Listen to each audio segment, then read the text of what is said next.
Numéro 3, vous vous perdez souvent dans vos pensées. On dit que vous avez la tête dans les nuages ou que vous papillonnez par exemple. Les starseeds ont souvent une tendance assez développée à s'évader dans leur imagination, s'évader en fait peut-être dans d'autres plans, de façon consciente ou non, en particulier la nuit, mais également pendant la journée. Les starseeds ont souvent la tête dans la lune, pour ne pas dire dans les étoiles, et du coup ils peuvent passer pour des rêveurs, des artistes par exemple.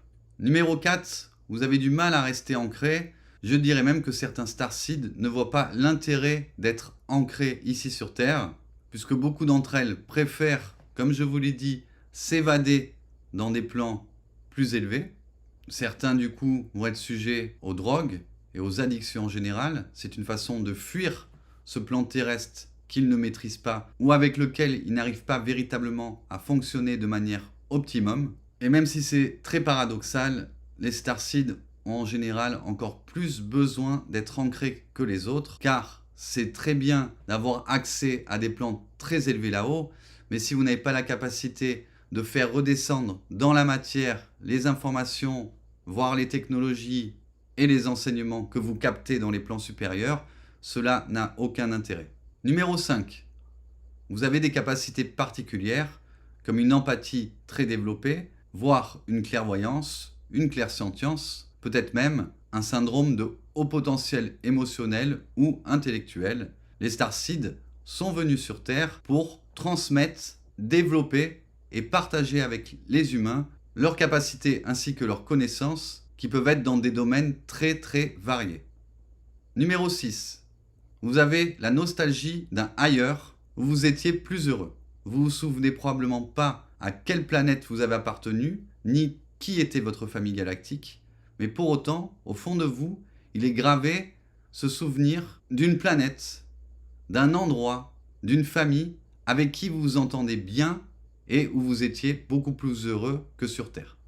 Numéro 7. Vous n'avez pas l'impression d'être à votre place sur Terre. Beaucoup de starseeds ressentent cela, car effectivement, elles viennent de plans de conscience, de plans d'incarnation, qui parfois étaient beaucoup plus harmonieux, beaucoup plus fluides que sur Terre, puisqu'ici, nous sommes vraiment dans la densité.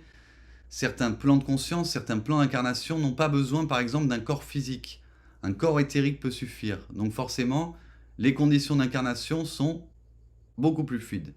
En général, les starseeds ne se sentent pas à leur place sur Terre tant qu'elles n'ont pas commencé à réaliser leur mission de vie. Vous n'êtes pas ici par hasard, vous êtes venus dans cette période particulière de changement de paradigme dans un but précis, pour réaliser une mission précise, pour incarner sur Terre votre vibration unique. Et effectivement, si vous ne faites pas ce qu'il faut pour être vraiment en capacité de l'incarner et de réaliser votre mission de vie, vous ne vous sentirez jamais à votre place sur Terre.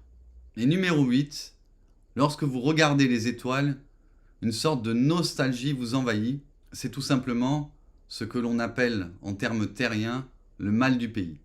Si cette vidéo vous a plu, n'hésitez pas à vous abonner et à me mettre en commentaire sur ces 8 signes combien vous correspondent. Vous trouverez dans la description de cette vidéo plusieurs soins en accès libre qui sont spécialement pour les starseeds, et donc si vous faites partie des starseeds, ces soins devraient particulièrement vous aider. Vous y trouverez également un programme d'accompagnement des starseeds que je propose depuis quelques mois maintenant. Je vous souhaite une belle journée, une belle soirée, et je vous dis à bientôt. C'était Jean-Frédéric, pour la gloire de Dieu et celle de vous tous, mes sœurs et frères. Gratitude infinie.